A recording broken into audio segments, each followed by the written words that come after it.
यहाँ आपको अपडेट करेंगे। नैब की मुश्तरका तहकीकाती टीम चेयरमैन तहरीक इंसाफ से तफ्तीश के लिए अटक जेल पहुंच गई है। सराय का कहना है कि चेयरमैन तहरीक इंसाफ को 190 मिलियन पाउंड केस में गिरफ्तार किए जाने का इम्कान है।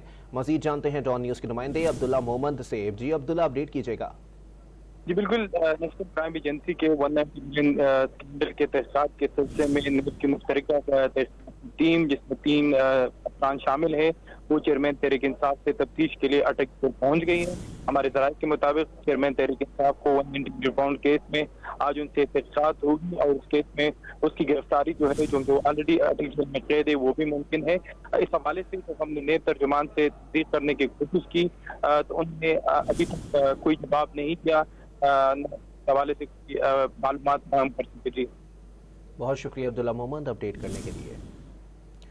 आपको बताएं कि चेयरमैन तहरीक इंसाफ से तहकीकात के लिए नैब की मुश्तरका तहकीकाती टीम अटक जेल पहुंच गई है। ज़राए का कहना है कि चेयरमैन तहरीक इंसाफ को 190 मिलियन पाउंड केस में गिरफ्तार किए जाने का इम्कान है।